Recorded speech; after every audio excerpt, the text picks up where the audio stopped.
is Jeremy Wilson, um, who is a very well known artist. But today we're going to also talk about whiskey, and I kind of thought we'd talk about book covers too, since you do some of those, on top of art, which is what we both do.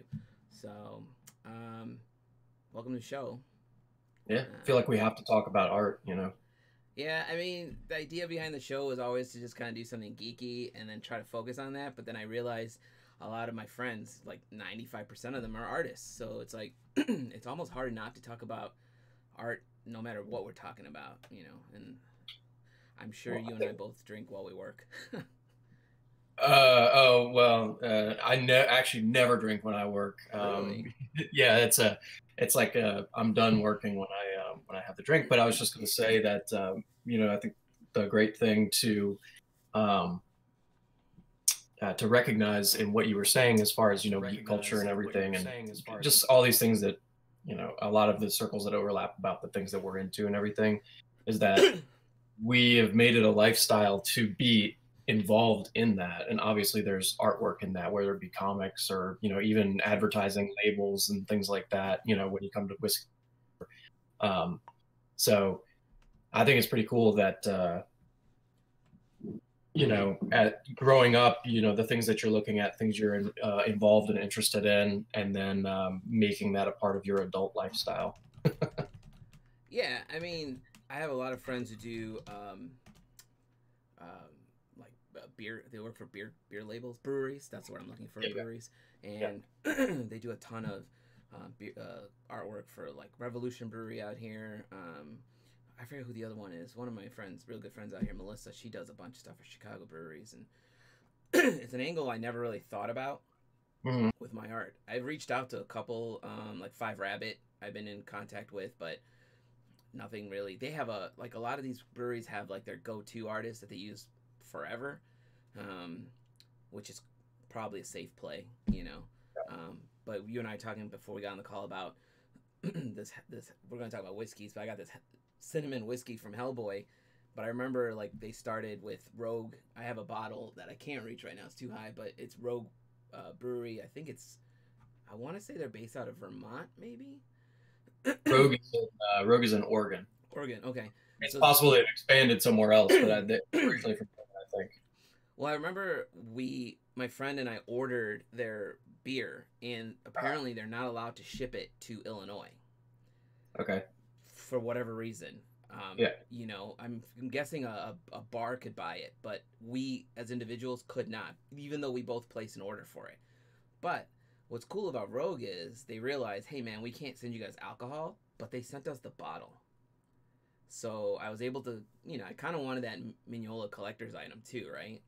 Gotcha. So I was able to get the bottle and put it up there. But then now you were talking about who's the company doing it now? There's a company that's doing like five different Mignola covers on beer. Yeah, well, yeah, I think what they're doing is different characters from the BPRD, Mm-hmm. uh, and so I don't remember who Okay. the brewery was, but it was Dark Horse and Magnolia doing the licensing And I can't rights. find that out. I don't know what's up with Illinois and not selling the right stuff, but Hey man, come down to Virginia. It's I mean we still have tons of prohibition blue laws written into stuff. It's all over the country like that, but sure. um, you can only buy liquor at government run stores. So Oh, really? That's yeah, interesting. they're called ABC stores, alcohol beverage control, Okay. It's and like when you like go you cannot get to. any liquor anywhere else. That's interesting. That's like when I go to um, Texas, my cousins have like dry counties, Uh, and then but it's I thought it's weird in a dry county that they would sell. You could still get wine at the store, but you couldn't get liquor, mhm. and you couldn't really get beer, but wine was there, and I'm just like, how is that not considered alcohol? But you have to drive Somebody's one somebody county over. somebody's making enough money or controls enough of that to Just pay it off. have the laws rewritten, have the the lobbying, and all that stuff. So I think that's really what it all comes down to. Because we would always have to drive one county over to get booze when we visited to hang out and stuff, even though we stocked up. But let's talk about whiskey because I was when you introduced the idea to me at first, I was like, I'm not really sure anyone wants to hear about whiskey, but when I talk to people about it, like just randomly being like, we're gonna do a talk about whiskey and art and stuff, and everyone's like, that sounds cool, Yeah. and it reminded me of I have a really good friend. He lives in he runs a bar in New Orleans or NOLA now, but he used to be a bartender here in Chicago, and he was a little bit like you. He knew a lot about whiskey and all sorts of booze. Like you can just name it, and he'd be like, "Oh, that's this company, and that tastes like this, and it costs X." And he knew it all, right? I mean, he's a bartender. I would not know any of that stuff, but um, someone said national laws prohibit the shipping of beer to private residents for some reason. You can ship wine, spirits, and soda, but not beer. I've tried to ship Three Floyds to NOLA. Yeah, so in Virginia, you're not really supposed to have like a lot of you cannot have liquor shipped in. Yeah, so We can't. I We think can't. that's the first time we realized that because Yep. we've ordered from. I'm gonna do one more segue, but we've ordered from Revolution Brewery. They have like these um, annuals or specials or something, and my friend always orders from them, and the cans come in. So, I guess maybe because Revolution's local, maybe that's why we get away with that. Yeah, I mean, But okay, let's go on to the it's whiskey real talk. complicated. So before we got on the call, we were talking about.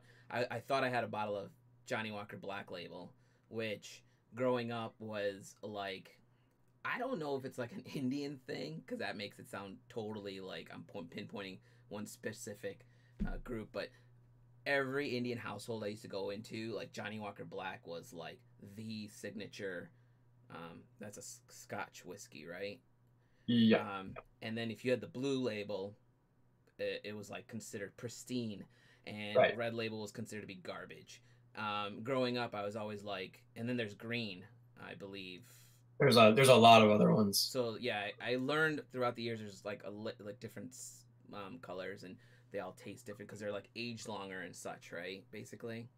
Oh, it gets. I mean, you want to go ahead and get into Yeah, let's specific get into Johnny it. Walker. All right.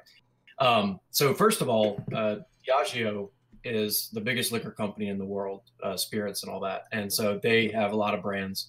Johnny Walker being one of them. And so, spirit, or I'm sorry, whiskey became super popular in Asian countries. So I can see it, transferring over to India. And that's why bourbon has become so popular. The explosion is that a lot of it's going to Japan and China and all that. Mm-hmm. So that's part of why it's become such a boon. And then you have obviously the more recent distilleries. I mean, they're still decades old, but the Japanese distilleries and which everybody talks about now. They've been around for a long time, not as long as Scotland, but Sure. you have basically these techniques and the things that people enjoy. They're being taught and taken other places. So Asia is definitely Johnny Walker's like biggest. Yeah, that's what I felt like every Part. time I was there. It was like Yeah. super. It was like the ultimate gift you can give them when you were there. Yeah. Because I would bring my cousins, obviously the younger kids, toys and stuff, but the older ones, you try to bring them some cool stuff from the States, and they were just happy with the Johnny Walker. And Black Label specifically. And so it all comes down to marketing. There's actually like I've read articles specifically on this exact conversation we're having on Johnny Walker Black, why it's so popular in Asia, and specifically the Black Label. And so Diageo, this is something that they've said. They have a little sort of statistical blurb. Take it with a grain of salt, but they say they sell a bottle of Johnny Walker Black Label every 6 seconds. Damn. Yeah. And so I think what it is it has a specific taste to it, obviously, that we'll talk about. But also, it's not the entry. You're going up to a $50 bottle, and I think that's kind of where it is. It's like it's right at that level where it's a really good gift, Mm-hmm. and it's not too pricey, and you're not just getting the entry level. You know what I mean? It'd be like if I got you a gift and I gave you a bottle of Jack Daniels, I might find a different Jack Daniels single barrel and give you that one, you know, Sure. versus the regular bottle of Jack Daniels. So so there's a big distinction to make, and so I've got a couple things here, and Yeah. so I'm guessing your whiskey's gonna be a lot better than mine. it's all subjective. It Sure, truly sure, is. sure. It's very much like art. Um, they all have different styles, Because I know, so to like say. you mentioned Jack Daniels. I know, like I've met people who are like, you got to get the Gentleman Jack. You know, that's their best version. I'm like, the regular Jack Daniels is just fine. But again, There- it's like your preference, right? Like you want that extra distilled taste. Then I mean, it totally depends on what you like drinking and how you're drinking it. If you're mixing it with ginger ale, I would just put regular just put Jack regular Daniels. Jack in there. Yeah. Because the nuances of what they have, the work that they've put into a more expensive bottle, you're not going to taste, in my opinion, with mixing Yeah, I it with think you're something. right. So Yeah. what do you So what do you have for us? one thing I would just say is every distillery has different expressions is what it comes down to, Mm-hmm. and it'll come down to price and how long it's aged and where the whiskey comes from in the case of Johnny Walker. So what I've got here is I got a gift for Christmas, Highland Park 12. I've never tried that. It's very good. So and again, these are scotches. I've got I saw this and I love Oh yeah, trying new Macallan. They have Macallan. numbered expressions that come out every year. What year is that one? Well, this is number 6. I'm not sure exactly what year it came Okay. out. This would I be the have a friend newest who one. loves Macallan. He gets that every time we hang out. Yeah. So bottle wise, you're talking about 50, $60 for Highland Park. And then, the Macallan is definitely one of the higher priced, and not necessarily the best, but higher priced, in its sort of pure classes as far as other sherry cast Highland whiskeys. So this runs about $150 here in Virginia. Yeah, but Oh it man. tastes really good. Oh, I mean, you talk about a Macallan. I mean, the price goes up and up and up and up Yeah, and I up. think my friend normally gets like I want to say he gets the 18 year, and I'm always just like, hey man, you buy it, I'm drinking it. Like because it's Macallan 18 is fantastic. it's Um, expensive, but that's you I get what you want to say get. you're closer to $300 a bottle there. Mm-hmm. Yeah. Yeah. I mean, I've talked with people who came into the bar that bought, for their 50th birthday, bought themselves a bottle of Macallan 50 year for $7,800. Yo, yeah. I mean, you got the And the money. prices go up from there too. So So yeah. I'm gonna take a But sip of anyway, my so Woodford before it gets too iced. do your thing, man. So the big distinction to make between Johnny Walker and either Highland Park or Macallan is that you're talking about single malt Scotch whiskeys versus blended whiskeys. Okay, and so there's a couple other distinctions to make in there. So you've got malt and you've got grain in these whiskeys. So you can have a single grain whiskey, and basically what you do is, or what they do, is they're taking the grain. In this case, in Scotch, it would be barley, and they're soaking it in water. And essentially, it starts the malting process, and you then need to dry out those malts in order to use them for the distillation. And so, in the case of Highland Park, and we were talking about Lagavulin, Lafroig, Ardbeg, all these peated whiskeys, what they're doing is they're essentially smoking the barley. Now the malted barley is what what you call it, and so the malted barley is being smoked, and that's where you're getting that.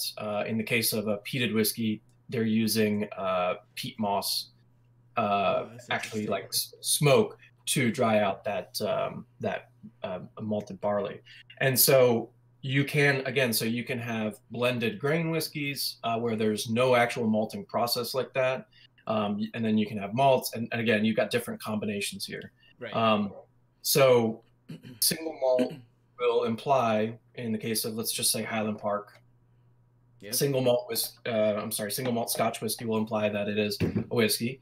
It is from Scotland because it's Scotch. and then single malt being that they're using a single malt strain. But one big thing in that is that it comes from the single distillery, and that's where Johnny Walker has a big difference. Johnny Walker is a blended whiskey, so they're not actually making the whiskey there. What they're doing is they're buying whiskey from lots of other big distilleries around Scotland, and they're creating their own blends. Oh, that I did not know. Well, that's Yeah. interesting. So again, different expressions, but to give you so it's not to say that obviously price is going to be indicative of quality to some extent, but just because you go and you buy, say, Johnny Walker Blue, doesn't mean that you're going to be. Yes, it is a better whiskey, but you may not necessarily enjoy it. If you're not a fan of peated whiskey, at some point, you can go out and you can buy a, Lafroig 25 year, fantastic whiskey. It's still peated, still smoky. So there, at some point, it doesn't necessarily be a dollar amount where you're going to enjoy it more if it's just not in your taste profiles. Right.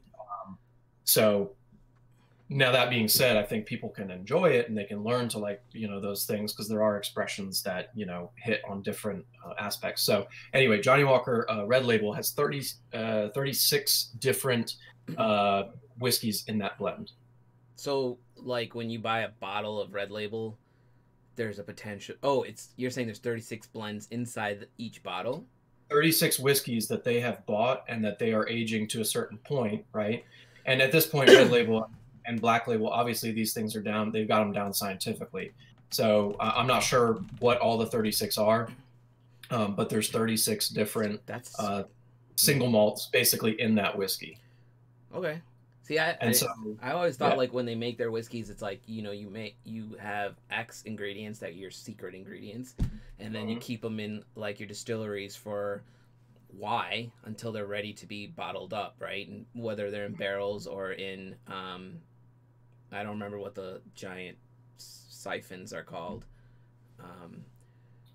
Excuse me. Talking about the stills? Stills, that's the word. Okay.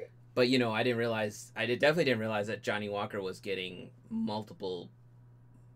I'm gonna use the word vendors, but that's probably not the right word. I mean, winery. A good example is just like wineries here in America. You're the person on the label. I mean, whiskey too. Like all these bourbons and rye and things like that. A lot of the stuff isn't actually made by that company. Somebody basically has come up with a company and they've purchased whiskey from other people to create their own. That's interesting. Yeah, I never really thought about it that way. But I guess that's kind of like most industries, right? Like even our industry, my products come from different vendors. It's not like I'm over here sewing together. Yeah, you got Fantasy Flight taking licensing from Star Wars and Lord of the Rings, and I mean, there's you work together to make your product basically. That's kind of cool. Yeah. So anyway, so Johnny Walker Black, one of the big distinctions that you'll have in something like Black and a lot of the other ones is that they have some peated whiskey in there. I believe Black is mostly. It's been a while, like I said, since I've been reading about this, but I believe Black has Talisker in it, which would be the big one. And so Talisker is from the Isle of Skye, and a lot of their expressions are, I think most of them are going to be peated, not necessarily to the extent that Lagavulin or Ardbeg or Lafroig are. There's a different profile there as far as flavor and what they're doing. Sure. But yeah, so it's mostly Talisker, and they use a lot from Col Ila, which is CAOL and then ILA. And so Col Ila is another Isla distillery in Scotland, and that's where when you get into like the gold label, green, you're getting Col Ila in that. I'm pretty sure there's Col Ila in Black as well, and so Col Ila being more peated. And so with Johnny Walker, and again, Diageo, biggest liquor company in the world, you have to be aware of some of the marketing standpoints. And then also you've got different worldwide groups, right? So we get different releases in America. They have different releases in England, even down to France or Japan or whatever. So you've got your Red Label. you've got your black label. They have a gold label, which then again, over the course of decades, they will have changed. So some of the whiskey might have changed a little bit, or the fact that there's an age statement. Sure. So a gold label would be, let's see, they used to have an 18-year-old age statement on it, and now they've removed that. So whenever you see an age statement, Highland Park 12, Mm-hmm. that will represent the youngest whiskey in the blend. Okay. Oh. Okay. So That's there is no whiskey that is under 12 years old aged in that. So when somebody removes the age statement, they can put whatever in it to get to the same taste. So it's not to say that it's bad, but I mean, it will change the whiskey a bit. And Sure. what they're doing is they're getting back to the same taste, but they might use an 8-year-old, whiskey. Right, and then like ramp it up or something. Yeah. I've So a lot never of people. Go ahead. So I was just gonna say we had at the bar I worked at, we had Johnny Walker gold label, the reserve 18-year, and we had the one that had no age statement. And there is a difference between the two. Sure. So you'll have people that like I preferred the age stated one. Yeah, yeah. And then Diageo comes out and they come out with the platinum label, right? And the platinum label is essentially the gold 18-year, but it was released to specific travel markets in Asia. I've never seen a platinum. So this is what I'm saying, man. Like there's you were trying to list them off, and like there's a lot of them. There's so many of them, yeah. And some of them are literally the same whiskey, just released to a different market. Yeah, I mean, I think the first time I saw a blue label was my uncle got gifted to him, and I was like, what the hell's that? And the first time I saw green was in London, no, Paris. I went to a bar with my cousin, and I was, we were staring out the Johnny Walkers, and we're like, yeah, we don't want the red. Oh, there's black, and then we were both like, what is green? Yeah. And it's a totally different taste. I don't know if it's higher on the, on their age list or lower, but, I mean, we tried all three because the bartender was like, why don't I sample all three with you guys, just so you guys can, and it's a good idea if, excuse me, it's a good idea, I think, for people who like whiskeys or bourbons. Like one of my favorites is Woodford. That's the that's what I have here. Yep. I've been to this distillery. We were on our way to Gatlinburg, Tennessee once. Gatlinburg, Tennessee.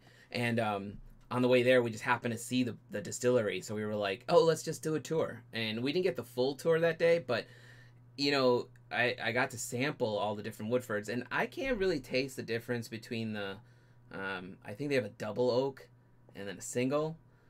Yeah. Maybe my palate's not that refined, but. Did you taste them next to each other? The guy was very specific about us trying one and then walking around a little bit and then coming back, because he was like, if you do them back to back, you won't notice anything.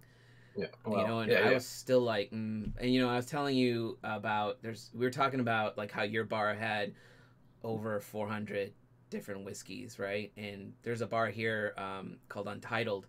It's kind of a fancy joint, but we have friends who work there, so we'd always like feel special because we'd get in on the hookup, But they had like a wall of whiskeys, more than I've ever seen, and if I sampled them all, I'd probably die there. But I thought you sampled them over time. Yeah, we would go there over time, and the bartender was really cool about giving us different tastes of different things. And I always found the Japanese whiskeys to taste really amazing. And they're super hard to find out here, and they're very expensive, But what I really thought was really cool about this, and I don't know if your bar did this, but I thought it was cool that these guys did this. They had specific mailboxes set up for customers that you can leave a very expensive bottle of booze there, and it would just be in a lockup for when you were there to visit, and you would literally go unlock this door and take out your super expensive whiskey. And my friends and I would always joke about getting one of those and just putting like just some low grade whiskey in there, like pull out a bottle of Johnny Walker or like Jack Daniels and be like, can we get a Coke, please? Just to fuck with the people there, because there were some bougie people in there, and they would make you feel really small if you didn't know what they were talking about. But it's like, come on, man, I'm here enjoying the whiskey just like you are. I forget where I was going with this. Well, having bartended for 5 years at this whiskey bar where it's mostly whiskey, Um, I mean, you're going to meet all types of people who have all types of different money Yeah. situations.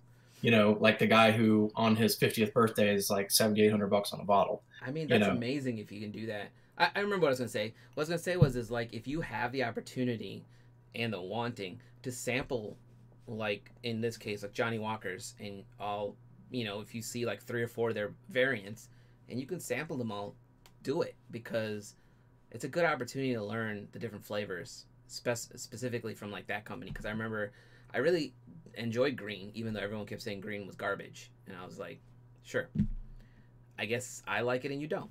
It's the way it is, Like I like Woodford, my friends really don't.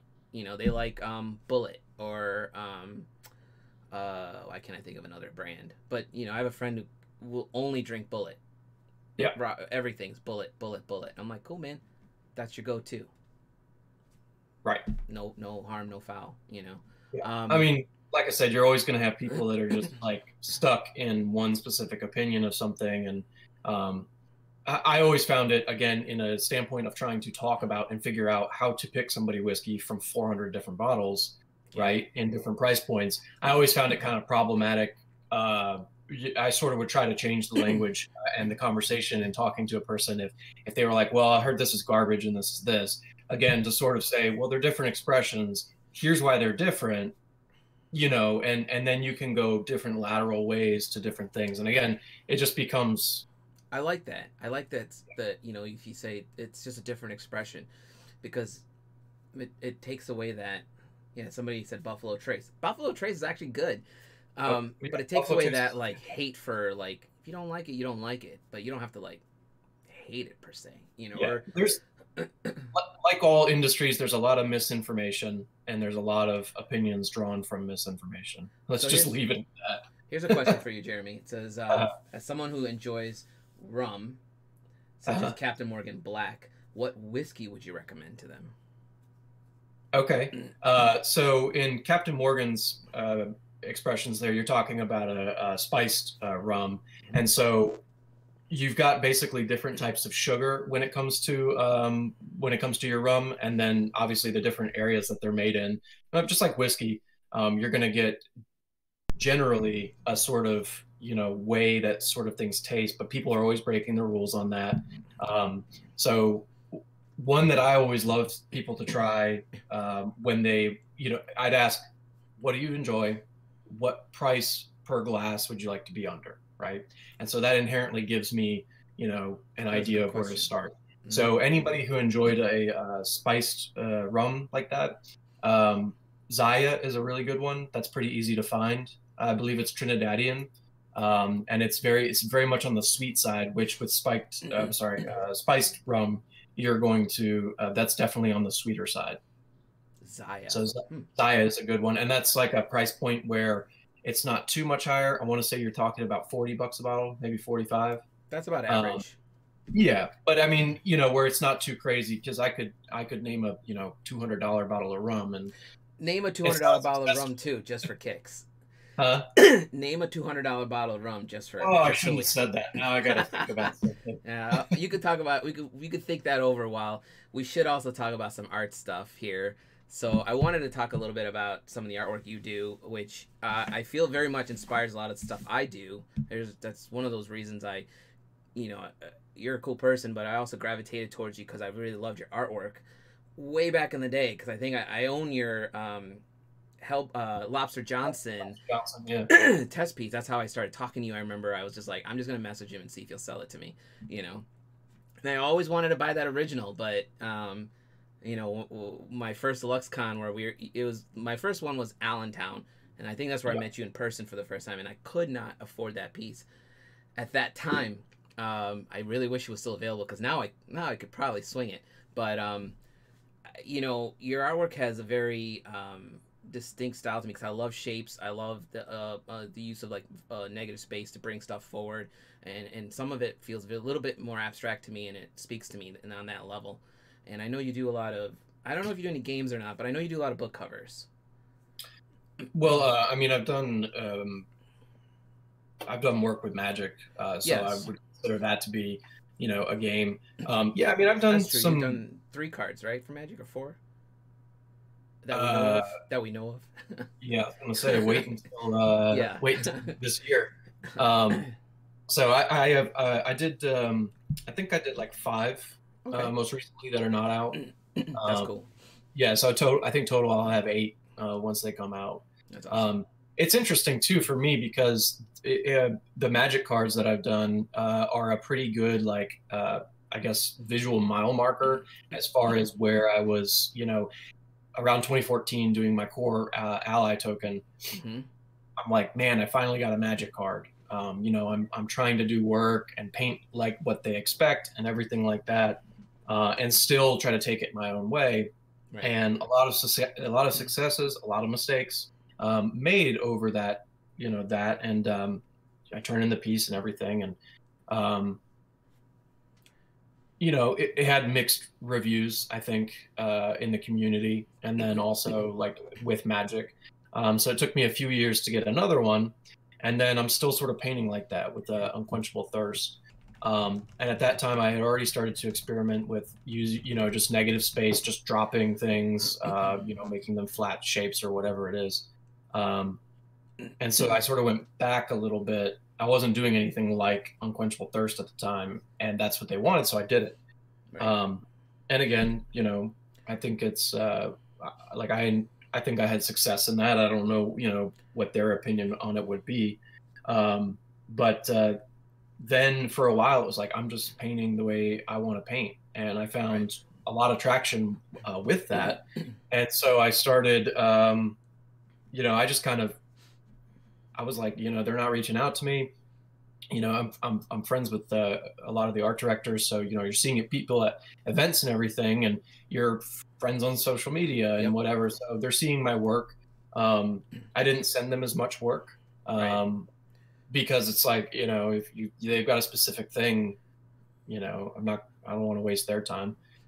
You know, and I anyway, so then you know, Throne of Eldraine starts, you know, they start sending out stuff for that, and they want like specific a specific look, Yep. and they sent a few pieces of mine that they wanted it to sort of have that feel to it, because some of my work is a little bit more painterly and some of it's a little bit sharper, which I approach the work very conceptually. So like if I've got a soft edge versus a hard edge on a shape, there's a really generally a really specific conceptual reason. It's matching some sort of concept of the actual story, or you know, whatever. Okay.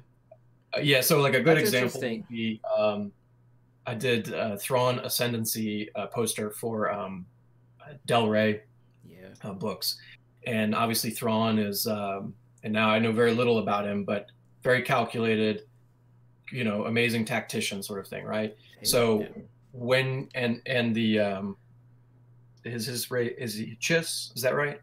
Yes. Yeah, okay.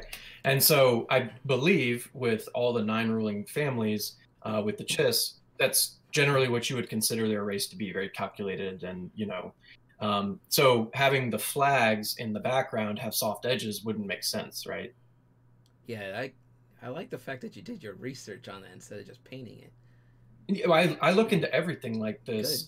You know, not everything is that thought out. It depends on what I can get into it. I mean, at some point, it has to be for the actual product. So I can't do that. But you know, Seven Blades in Black cover. Somebody Um, actually brought that up. Yeah. I remember reading about. I don't know if it was you who posted it or Lauren who posted it, but your process of creating that cover was very interesting because you had a couple different ways of creating it, and then you came finally into fruition on that to make yeah, those blades stand out more. right. And so a lot of that stuff, I don't actually even. I'm creating an image that, in Lauren's case, or in this case, like it's got to be successful, right? Right. I can't overload it with the concept so that it's, um, you know, like I could write her a 6-page email, or you know, and explain every little shape, but the bottom line is it has to look good. Right. So I'm not sending anything that I don't think looks good. I'm trying to find ways to match that. So the swords are a great example in that, right? I came up with the composition to have all of them pointing at her, and it was based on an older painting I had done but in that painting, I had put all the swords coming from around because it was supposed to be one person against the world, Mm-hmm. fighting off everybody, right? And so surrounding the composition with that is obviously the point versus having it come from just one area. And so when you look at the two, I've actually got the books here. Nice.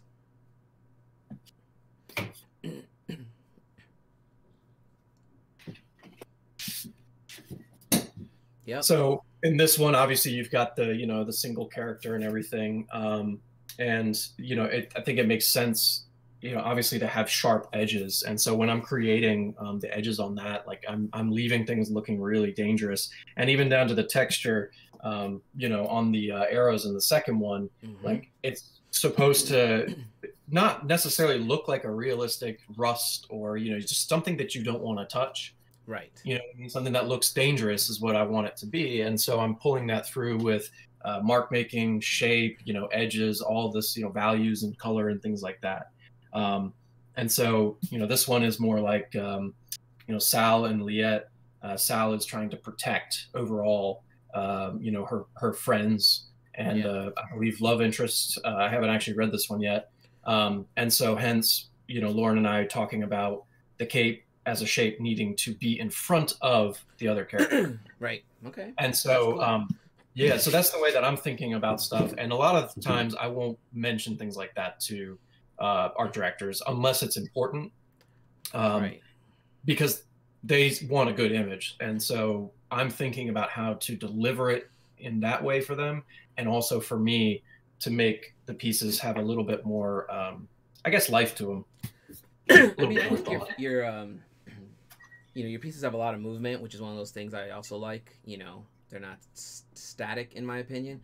I also, you and I have gotten on. You've given me plenty of advice on my stuff. I always liked how um, I don't do a lot of character pieces, which I'm slowly trying to get into. But you know, you have you put a lot of details into your faces and your hands, and then you make the rest of the shapes very stark, so everything kind of pops. And it's some of it's subtle, but some of it's like you're looking right at that face, and you're like, there it is. You know, like I really enjoyed your Witcher piece, the one I saw online. I'm not sure how many more you've done because I haven't seen them all. I have four total. Okay, cool. Yeah. You know, because like you know, he's literally like turning around, and you're like, there, he's alert, and you have that like anyone who likes The Witcher, you know, you got that like Witcher sense feeling, if Yeah. that makes sense. And I was like, yo, there it is, you know, and I'm like, that's a cool piece, you know, and I do feel like you know, your shift from I know those cards you're talking about to now, it's like you're doing what you want to do now, and I think it works perfectly for you. And that's, you know, I deal with this, you know, I talk to the same art directors you hang out with too, and one of the problems I have with my work is they can't.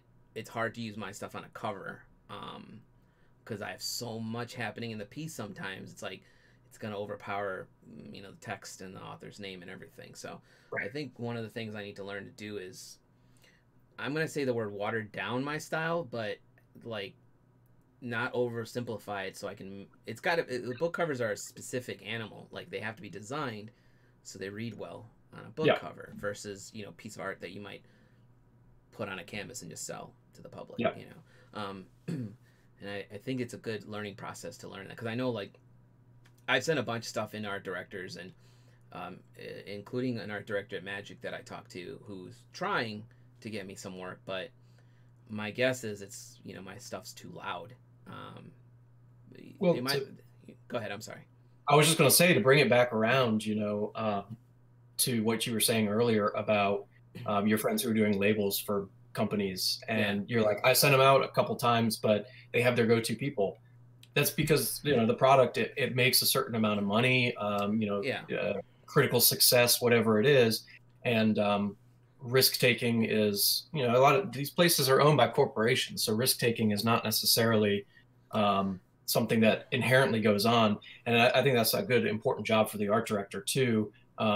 Someone like Lauren, you know, coming from a lot of photo manipulation covers and really trying to push in the last decade painted covers. Mm-hmm. And it happened very slowly at first, and now it's like, you know, you get a lot more of them. Yeah, I think, you know, obviously in my case I need to do a little more work, and I think it'll happen when it happens.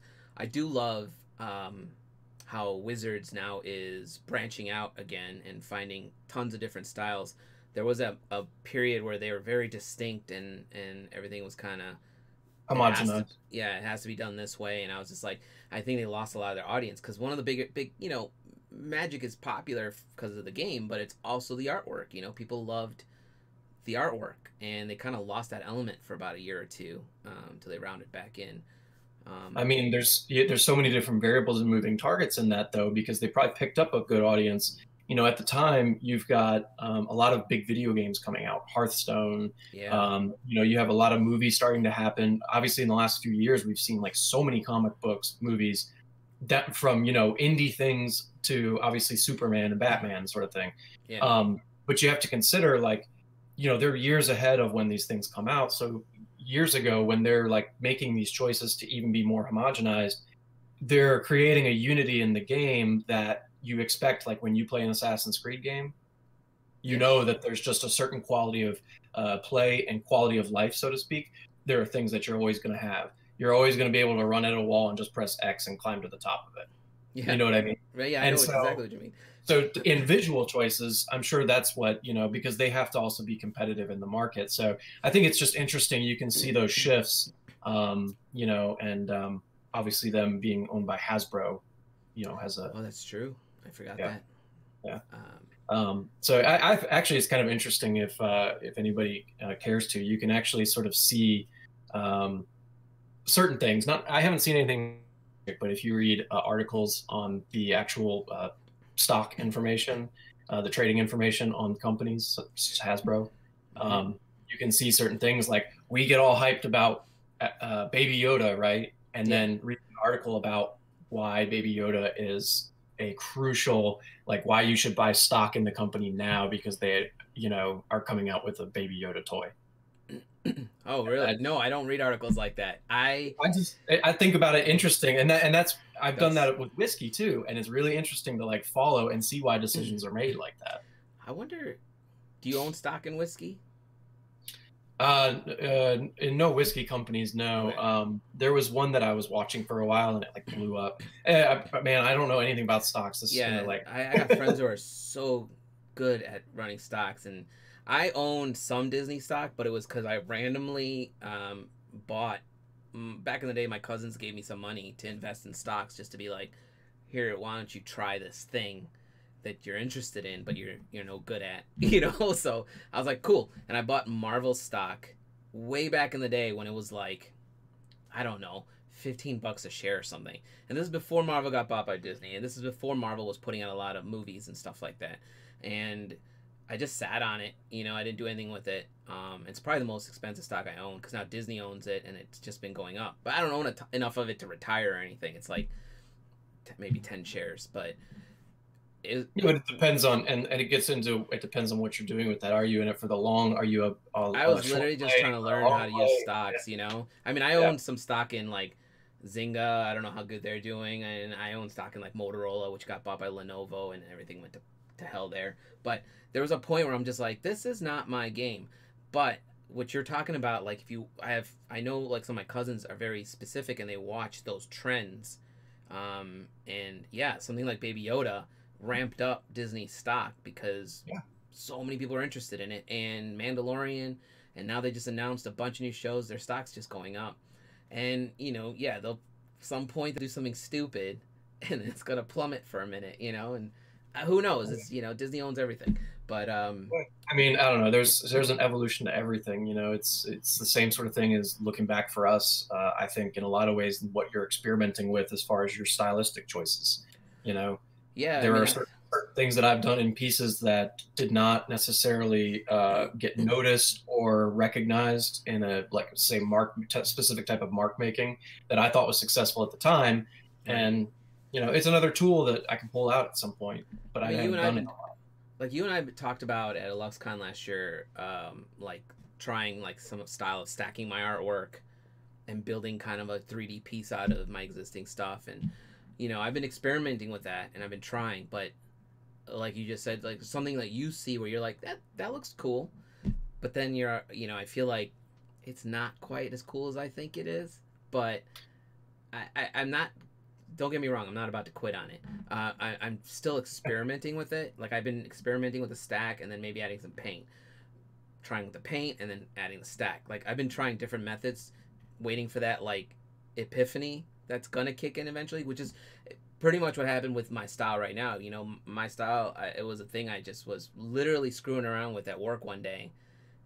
No clue what I was doing. I just thought, this looks cool. Let me keep messing with it. And I had a friend who liked it, and I hated it because I was like, I don't want to work this way. It's tedious, you know. But my style takes forever, but it works for me for now until I always tell people I'm trying to find a way to refine it to work it faster, but you know, maybe that's not the key. You know, you work at your own pace. Yeah, I mean, before we unpack this, by the way, you've gotten yourself whiskey. I haven't even poured mine. Oh, you yet. opened up the Macallan. Nice. Yeah, yeah. Oh man, I mean, look how Oh much yeah, of it's you've been gone drinking already. it. Okay. So Macallan, just to sort of top this conversation off too. So you got a Highland distillery. I believe they actually draw their water from the River Spey. So usually they would be considered a Speyside distillery, but Macallan has, branding wise and legality wise, always wanted to be a Highland distillery. So they are. So they purposely brand themselves that way. That's cool. They are. Real quick before I forget, you mentioned when Tawny had asked about the Captain Morgan Black and the whiskey recommended one called, was it Zion? It's Zaya. There you go, Zaya. Yeah. Okay. Hey, Tony. I also, you know, talking about how this company brands themselves, you know, I love. I'm always gonna go. Cheers. It's a good thing I don't have to drive anywhere for a little bit. I'm putting together a smoker today, so. Damn. I mean, I don't. Real quick segue. Once the baby was born, I don't drink that much anymore. So like when I do drink, like New Year's Eve, I stayed up with my friends. I had literally one old fashioned and one beer that my friend gave me from Revolution that I did not realize was 15.8%. It was hella strong. I drank half of it before I realized how strong it was. I was done, and the next day was a little rough in the beginning. Yeah. So, but you know, hopefully I'll get back to my old ways. Not, but what's that? We got to start tying up some of these conversations, otherwise we're gonna. We can go over. It's not a big deal.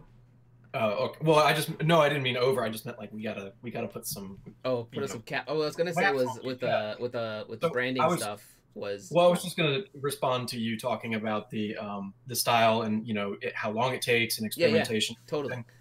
I think there's a certain critical mass where basically a couple of different ways to do things, right? Yes. You use sharp edges in certain places, soft edges in certain places. This is how I approach, breaking down the figure into shapes, faces, whatever it is, right? How I approach color. If you learn other ways to do that through the experimentation, you have more tools and more ways to achieve an effect or get to that end result. And I think that's when it becomes like, again, there's like this critical mass where you have enough to pull it together where it becomes, a cohesive sort of branding style, basically, a look. And then I sort of think of it that way, like, it might be within one piece that I experiment by letting my pencil show through. I did that a while ago, and now I do it almost every time. And so the way that I use the pencil mark, the energy should mimic what is either going on in the piece. If I want somebody to feel like, they're kind of a little bit more actiony, and things like that. So that's what I was like, if you throw together paper, it may not work for a while, but you might discover some sort of edge that suddenly works that you do digitally. Yeah, I mean, like I've been, I initially started out the idea that we discussed with, like, I was literally like cutting with an X-Acto knife and getting very distinct shapes. I would pick specific areas of the painting, and I was like, I'm gonna, this is gonna come out just a little bit. This is gonna come out a little bit more because it's closer to you. And it was like the same piece. I was cutting it all up and creating these stacks. But then I realized my style is so like not quite What it was like, the edges aren't always as sharp as I want them to be or need them to be. So I started just using scissors, right? I was like, it doesn't have to be perfect, because then I started doing on top of that was painting and adding like acrylics on top of it. So now you have a stack, but you also have acrylics on top of it, and it's kind of getting somewhere. I think the key will be is to paint more of it, because I feel like there's this weird look to it where it's like digital with some paint, and to me it throws me off, because I'm like, what am I looking at here? Like, it's different, but is it different enough? And maybe it is. Maybe I'll share some of it in Patreon or online soon. I'm starting to slowly get more comfortable. I did what you said, which is I took a specific piece of the painting, not the whole thing, so I wouldn't lose my damn mind, and I started painting that. Like, I took a column from one of my pieces and just started working on that column. Yeah. So I think I'm getting it. But the experimentation is, I think it was you and I were talking about this, but having fun with the experimentation side of it is key. Like, if you're stressed out and you're trying to figure it out, you're not gonna enjoy the process. And I say that all the time, enjoy the process. And I know some people are like, that's not right, but it is right. If you're not enjoying what you're experimenting with or art-wise making it, then who are you making the art for? Like, you're just going to stress out and quit eventually. Well, it's exactly like the whiskey, though. I mean, you got different personality types doing different things. Yeah. They're all just different. Our final products are all just different expressions. So if somebody is super anal about something, and, doesn't want to enjoy the process, and they enjoy some other aspect of it. Yeah. Like, if you ever meet that's their experience. Like, I've met, I don't know if I guess they're called brewmasters, like at a beer brewery, or the guy that was at the distillery for Woodford. Like, you could tell he genuinely loved what he was doing, right? Like, not just the way he was speaking to the product. He wasn't speaking to it like, this is what I'm trained to talk about, so I'm going to tell you guys this stuff. Like, he was enjoying telling you all the little nuances of these cool little ideas that they were coming. Like, I met a brewmaster for Revolution Brewery, and the dude was talking about all the different beers that they were about to come out with, but just the fact that he was like, I tried this and it didn't taste right, and I tried this and it was amazing, and then I started working off that, and you're like, cool, man, this sounds fun, and I think that's, you would never have all these different variants of Johnny Walker if somebody wasn't sitting around experimenting with them. Like, I would never think of putting 36 different flavors into one bottle, because that sounds straight bananas, Well, I mean, so apply that mode of thinking to your artwork or my artwork in the career sense, and the look, right? Because we are the brewery, the distillery, right? We have a final product expressions. We are new enough to the industry where we're still experimenting with certain things and still building, a portfolio, in some ways. And so those experimentations, not all of them are going to reach the portfolio, but, you look back through, say, a decade, 5 years, and again, you're going to see successes in pieces that maybe were not overall a success. I think of it the exact same way. It's like, hey, I tried that. Yeah. I see how it could work maybe, but it didn't work this time. But, and so, I mean, I could go through my site and just like pick out pieces and be like, I tried this time, and, it kind of worked. And, yeah. So, yeah, that's a really good way of putting it, because that's pretty much where I'm at right now. And I think, like, a lot of it also, like, these distilleries have good branding, and I think good branding is important to you, even as an artist. Like, you can't be all over. You can be all over to a certain degree, but you should also be branding yourself as yourself to a certain, like, I was talking to a friend last week about how I use Alan Panicle art everywhere except TikTok, because somebody stole my name on there, which, welcome to TikTok. But he had like multiple names on multiple places, and I said, that's going to be really hard for your clients, fans, customers, or whoever you're dealing with to find you. Like, if Johnny Walker I keep going back to Johnny Walker because I think their branding is amazing. That's perfect. Everybody knows it. Yeah. Their logo's perfect. Even their commercials are like really well thought out, and I feel like they're always like these mini history lessons to who they are, and it's perfect because, Like we just talked about them on the show, and I learned a bunch of stuff that I didn't know, you know, and Yeah. it's and they do that with their commercials. So like good branding is important, I think, to an artist as well. You can't just be throwing artwork out there without letting people know who you are, especially if you're looking to find work. I mean, there's always exceptions to the rule, but I mean, Sure. inherently, what we're doing is we're trying to somewhat dissect and figure out, in retrospect, looking at ourselves, like, well, what did I do that was successful and all that. There's definitely going to be people who, again, are the exception, where they just throw stuff up on Instagram Yeah. and they get picked up to do something. But I guess it's trying to talk about and replicate and figure out how you can replicate success. So I would agree with you, but again, I think that's our personalities. Yeah, you're right. I mean, because there's artists out there like, I mean, whenever I'm gonna throw Scott Fisher out there. His stuff, I mean, I love all his work, but that's a dude who can work in like any medium, I think, and it just looks good. You're just like, but that's who he is, and that's his brand, actually, in my Yeah. opinion. So, I'm trying to think if there's something else. Oh, I was gonna point out this. You were bringing out the whiskeys that we all had, and I didn't bring out all three of mine, but one of mine was this janky Hellboy cinnamon whiskey my friend gave me as a gift, and you could tell I drank a little bit of it because my friends and I were like, "Let's see what this tastes like." It tastes Shots, like right? it's horrible. It tastes like hate. Hey, what is the proof on that? 66.6. That might be a Is it joke. It says is that 33.3% proof? alcohol. Yeah, 30? Yeah, yeah, yeah. So 66.6, proof is like 666. Yeah. which is clever if they actually went all the way to think that out. It tastes like Fireball. Yeah. If you ever done a Fireball shot, it tastes like. You And you want to know something crazy? You know who makes Fireball?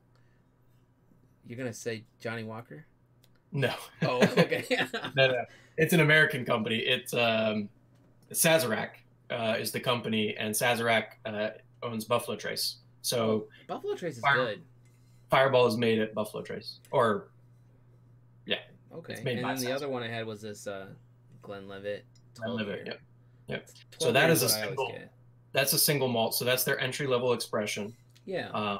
Yep. And so they are a space side. So with that one, you've got light citrus, honey. You've got some sherry casking. Yeah, you can definitely taste the honey. I Yeah. didn't realize there was lemon in there, but it's Well, one of with a the lot of the space sides, you'll get some like citrus. Yeah. okay. Well, that's good. Well, I'm trying to think if there's anything else we should be. We hit the art stuff, we hit the book stuff, we hit the whiskey stuff. I mean, can we put a tie on any of them? I don't know if we just like sort of left something hanging. I mean, I don't think we Turn to left your anything turn hanging. to your fans and ask if they need a specific Let's see. elaborate. I usually, what I used to do on the show back in the day was I'd say, is there something cool that's not related to this talk that you want to talk to people about, like a book or a game or a movie or something just random, right? Which I think is really hard when you're put on the spot because I didn't really tell you to prepare for it. I No, guess. no. I mean, I'm in the studio, so all the cool stuff's up here. Okay. So like, back in the day, like we've talked about like one of my guests talked about a new soda he discovered, and somebody talked about a new book. I've been building a lot of Gundams, which I find to be very stress relief. Oh, here we go. Here's a question. Oh, that's a good one. What is one piece of advice you would give to all artists? That's It's not easy. It's not easy. pretty vague, yeah. Or open ended rather. This is a career-ending question for you. I'm just kidding. Oh yeah, yeah, no, right. I mean, I guess what I always tell everybody. I mean, I teach at VCU occasionally, which has a great illustration department. But I mean, I just tell people keep working. Yeah. I mean, we've all everybody has been through those periods where you're not sure if you're going to make it or anything like that. You're never going to get work. I mean, that happens now. It's like anytime I finish a project and then I'm like, okay, well, that might be the last one for forever. But yeah, I think the bottom line is just to keep working, because at some point, obviously, you're just going to get better and better, and keep evolving and trying to get better. So That's good I know advice. it kind of sounds like kind of an easy way out, but that is kind of the No, but bottom line. that is, that's the advice I've been given over the years. It's you have to, yeah, you have to keep just doing your thing. Quitting is not I always tell my wife, like, quitting is not a solution for me. Like, Right. I don't know what else I would do other than make art, and so it's always evolving. So, but yeah, Yeah. keep working is good advice. Yeah. It doesn't I matter if you was, don't work for a big name company. You can always still. I mean, I don't. I sell my own art. You know. well, I think it depends on your goals. Yes. Also, Totally.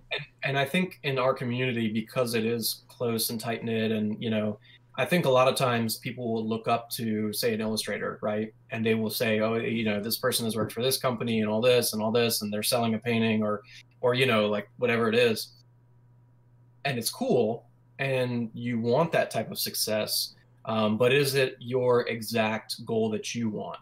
Yeah. Like, I mean, I enjoy working for Magic. I love doing it. I would love to do more cards, obviously. sure. Um, but I also love working on book covers and, the GI Joe packaging thing that I did. Wait, you did GI That's. Joe packaging? Oh, Did I really? You see didn't see this? Did you do Storm Shadow? that? No, I tried to get Storm Shadow. Okay, I think I remember us having this conversation. I just didn't remember it till this Yeah, very so moment. it's GI Joe Classified, and I did Firefly, the That's Saboteur. it. Are you Yeah, sure? I think I've seen the Firefly. I'm trying it to. got released yesterday, the actual toy. Oh, really? Man, I haven't bought a Yeah. GI Joe in a long time. Oh, good Um, luck finding them, man. I got no They're all space for sold that. out. Yeah. Sure. No, but I think that's cool. Like I used to have this attitude of I want to work. Like I still would love to do a Magic card. Don't get me wrong, and I would love to get a book cover someday. Um, but it's not like a make or break thing for me anymore. Like I used to always be like, I really want to work for Magic. What I really want to do is work for LucasArts someday. Just Start doing just start do doing work like that. yeah, Yeah. just some concept work and do some jobs for them. Uh, um, what did this guy say? You have a few pieces on your Insta that are way more slice of life than fantasy, like golden hour reading. It makes me wonder, when you don't have a client, what are your favorite things to paint? I think it kind of depends, honestly. So when I don't have a client, I have always been the one to sort of paint a piece that will target towards a client. So, for instance, when I'm trying to build up my book cover portfolio back, a few years ago now, um, I was working on more pieces and gearing them towards that type of work. So, the Morton to Arthur is a good example of that. Mm-hmm. Tarzan, I developed my style to leave room for things like that, and was also again bringing my own sense of, you know, illustration, composition, and all that, and painting into it. Um, so in one way, that's something I do. And so something like Golden Hour is bringing my stylistic approach to a little bit more of a classical feel, and to apply to, not just to fantasy or anything like that. So that one was just kind of a fun one. That literally, that's our living room. I took out some stuff, obviously to make it a little bit more stark, but that's the furniture in our living room. That's cool. Um, yeah, I and mean, so use the it's reference you've like got, man. we've got a big bay window, we've got the sun coming in, and my wife was sitting on it one day, and so Perfect. that's really how it started. I was just looking at the space, and I said, I could see. I just look around and I start look. I can compose it this way. I'd love to do some specific editorial stuff one day, or that is in the a back goal, and it occasionally happens. But as far as targeting it, going after it, that is something that, like, in my free time, if I wasn't working on a client piece, I might be doing an editorial Okay. stuff. So that's why sometimes you'll see me doing like famous portraits Yeah, of yeah. people and all that. Is I'm trying to figure out how I can do that. So right now, I love MF Doom, and I got one in the back of my head. I'm thinking, like, I've always kind of wanted to do one. I don't know. I haven't figured out if I'm going to, or if, I this mean, is just I think he just inkling. passed away Yeah, like two yeah. days ago. So that Well, was that's, apparently he that passed brings it away to like the 2 months front. ago, but we're hearing about it now. Right. Yep. So, I mean, he just had a single or a whole album released. I think it mm, was an EP maybe, but yeah. mm. Well, Yeah. that's On a quick side note, I forgot to say congrats on your baby. I meant to say that when we started the show. Thank you. You're a new Yeah. father. I know She's exactly. I know exactly what you're going through. she's precious. Yeah, that's why, I was like, the whiskey at 10:30 in the morning. I mean, I don't know. I Time mean, is my kid's not here right now. That's why I was like, sure, I can roll the dice and have a drink with you. Because so really what you need to be doing is thanking Allie, because Allie is watching Roz right now. Allie's amazing.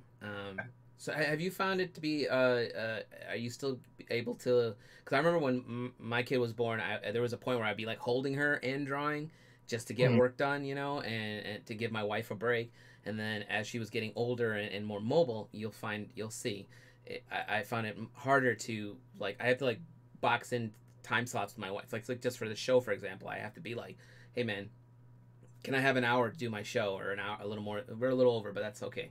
But I'd be like, can I have this hour every Saturday to do my show? Like, have you found that your work is at all? I'm not. I don't want to use the word suffering, but lacking because you're on baby duty. I think so. I had a really good year this year, and I have had, thankfully, like pretty consistent projects. When I finish one, I'm starting a new one. Yeah. So currently, I'm working on. I just finished a hardcover for Simon and Schuster, and I've got working with Lauren at the moment on something, and I don't know. I've got like a bunch of things that sketches are out on, and all that, and so I'm kind of waiting. So right now, I'm not doing a whole lot of personal work or anything. Okay. I'm doing the client work, when the answers come in, and with books, you're talking about, it could be weeks, months, Sure. like there's a lot of conversation that goes on. So I was focusing on sort of selling some paintings, and thankfully sold 3 of 4 of my Witcher covers so far. Yeah, One's Witcher's going popular, to Witcher's super popular. oh yeah, yeah, yeah. One's going to Poland, to a concept artist out there. I don't want to Of necessarily course. I blow think up it's their Witcher's written spot. by a Polish author. Yeah, I believe. Yeah. yeah. That's awesome, dude. Yeah, You so sold 3 out of the 4. answer is I haven't figured it out yet, Alan. You are far more experienced in this as far as your managing. I So right literally now just I'm wing just it. kind of doing. I've been playing a lot of Assassin's Creed Valhalla with That's that. I've been meaning to get. So I'm battling between Valhalla and Cyberpunk because Cyberpunk fits more my aesthetic from my world. My friend Seth, who didn't join us today, I don't know what happened to him. He must have overslept. Um, he keeps talking about Cyberpunk. It sounds so much like my Ancient Ones world. I keep wanting to play it so I can live in it, but I don't have the time. Yeah. Like it's hard to put in the like. I do have the time if I stay up late and miss sleep and all that stuff. Which Well, your daughter is more mobile too. Right oh my now, god, she gets I can everywhere. put her in the Tula and play. And then just play. Yeah. I know that dance. My daughter would just sleep on my chest, and I would just sit there and play like this.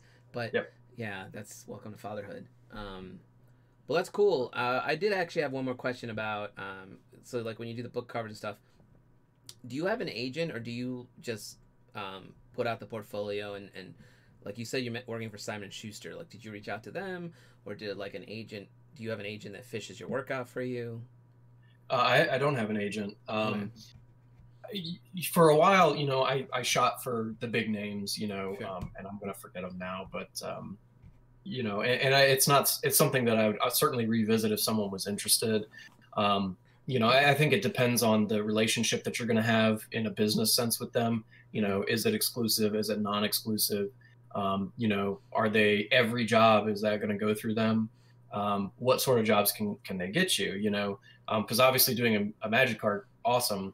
But if you get a magic card through your agent and they're taking 25-30%, Right. Not and so then you got awesome. to set aside taxes and all that stuff, it becomes a lot less. But like I know that like Richard Solomon does a lot of more advertising stuff, so Yeah, the yeah. budget is higher, and yeah. And in that case, I think that's where an agent would benefit you, is getting your work seen in places that you may not already send it to. I just promote. I haven't thankfully had to send out too much this year and last year, but I mean I had a list of dream clients, and I would email occasionally with new pieces. Yep. And again, these are the targeted pieces I was doing in my spare time for portfolio. and hey, I've created a new image.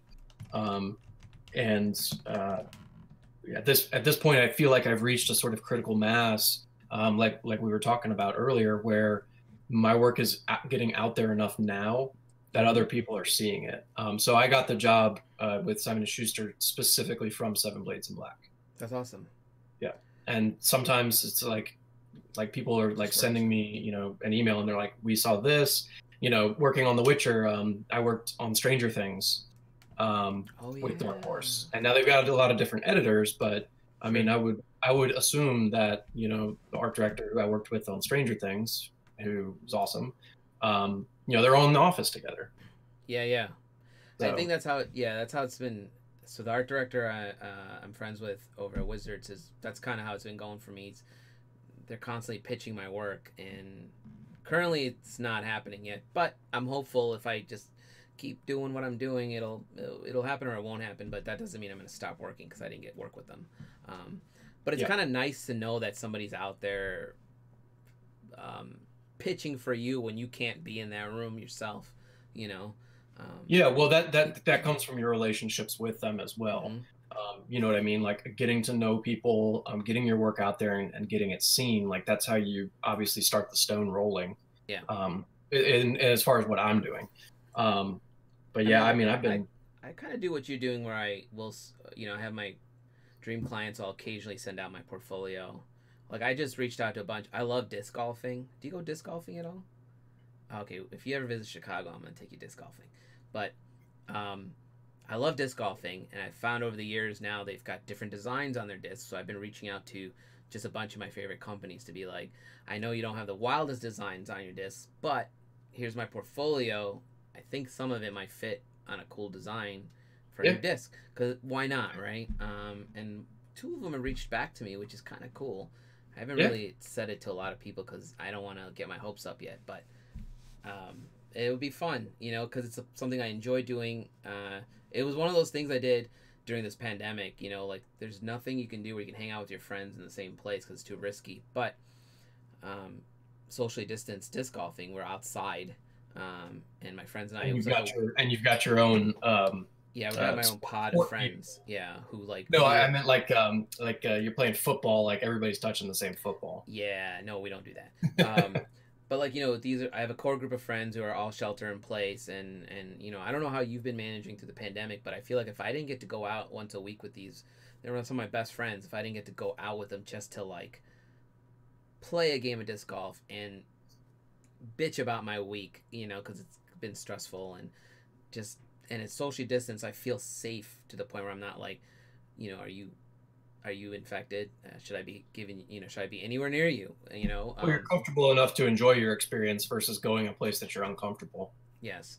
And, disc golfing was one of those things that it's not hard to do if you can throw a disc, and it's free. In Chicago, there's only like 2 places out here to charge you, and they're both golf courses, Yeah. And I don't want to be throwing a disc on a golf course with a bunch of golfers. I did that in California once. It was a disaster. Oh, man. Yeah, I can't imagine doing that while people are golfing. They have to wait their turn. They don't like it. Have you ever golfed? Golfers don't like waiting for shit, man. Well, I mean, it's not necessarily the most accessible as far as finances. Yeah, no, I've never been golfing.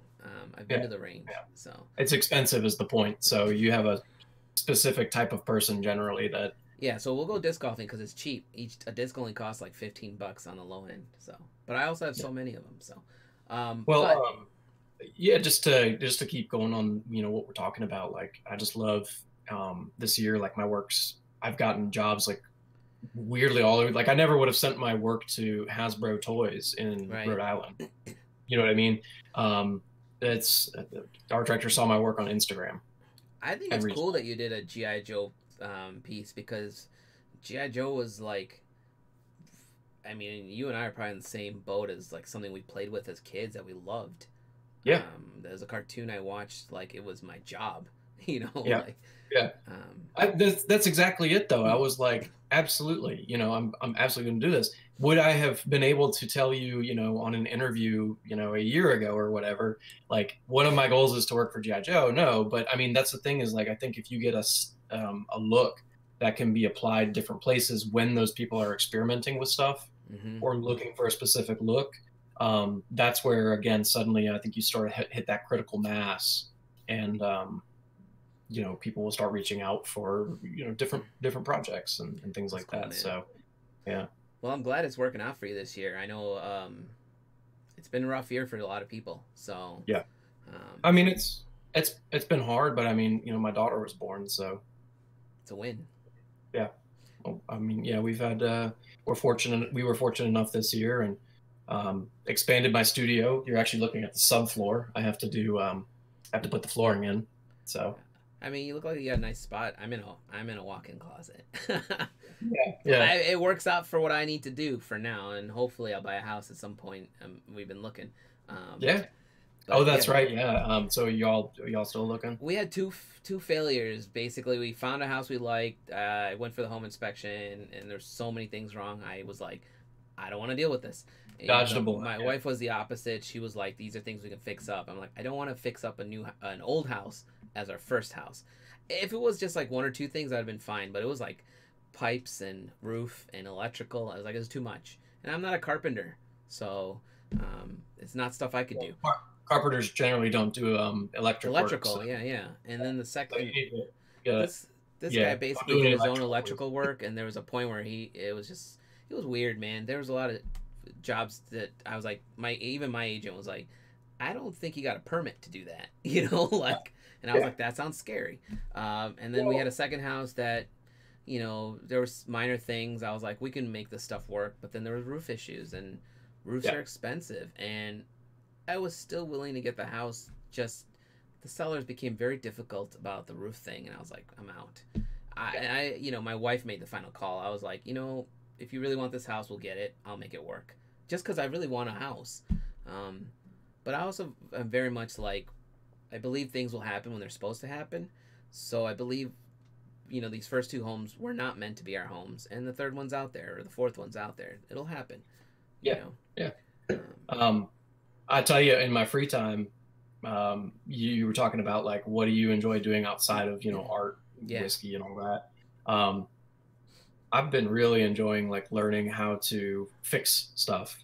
My father-in-law is very handy, and he has a garage out at their house with a pneumatic lift. Hmm. And so I got my first truck last year, an old '95 pickup truck, Nice. and I've just been learning, from him, working on all the projects with him of all the things that went wrong with that truck, which was a lot. Um, and so, I've got another one now, and so it's just I like being in the garage and like learning how to fix stuff and put stuff together. And so we've got some stuff like that in the house, um, that like we did like he and I demoed our master bath, Okay. Oh, I put remember it you all mentioned that.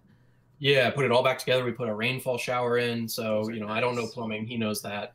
And then we ended up having somebody else come in and tile it. But, you know, we had like a dead cabinet in the kitchen. It had an old vent for a stove that was there. Sure. And they just never removed it. They just cut it where the stove ended and then just put shelves around it, like literally cut 12-inch circles in the shelves. So it's like, The it's quick totally, fix. and it still vents through the ceiling, so you get some damp air coming in, you get some Yeah. mold. And so I ended up cutting the pipe back, and putting some insulation and basically sealing it off as best I could, and then creating a more decorative cabinet, with some little you know decorative wooden pieces and everything. And I built my wife like a nice spice rack in there, like a Nice. tiered system. And so now we have like these little medicine jars with corks in them, Oh, and that's it's like a cool. transformed. Yeah, it's like when we redo the kitchen, we're gonna keep that cabinet. Yeah, yeah. Yeah, see, I don't. My brother-in-law is really good with stuff like that, and I'm always like, I will help him if he wants my help, but I'm just.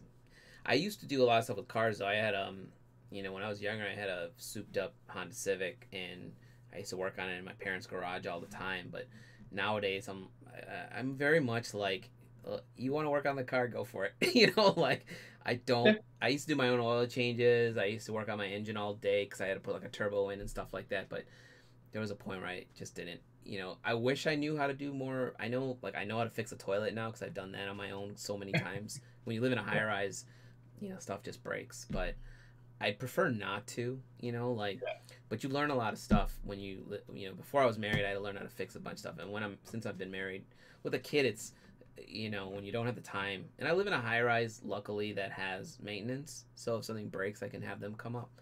Yeah. But, all right, well, we're a little over an hour, which is fine. Yeah. I've had a pretty good time talking to you, so I feel like we could keep this going forever. But maybe I'll have you on another day, and Yeah. I we'll mean, have three like new I said, I whiskeys. mean, as far as baby's taken care of, so I'm gonna blame it on you. So I'm fine with my break. That's fine. So I could take the blame all the way over here. No one's gonna touch me, unless you well, private I don't message know. me Do you want to later. go back to whiskey and talk about anything, or do you want to wrap it up, or what? You and I can definitely stay on a call after this, but let's wrap this up so I can let Cool. the people watching go. But thanks for being on the show. I appreciate it. Oh, thanks for Um, having me. and thanks for all you guys who are watching. I noticed we actually had more viewers than I normally have, which is cool. Um, so all right, guys, thanks for watching. I'll see you guys next week. My guest next week's gonna be Devin Krutz. I think that's how you say her last name. She's done a bunch of work. I can't even remember all the avenues she's been in, but she's really amazing. So tune in next week. Thanks, guys.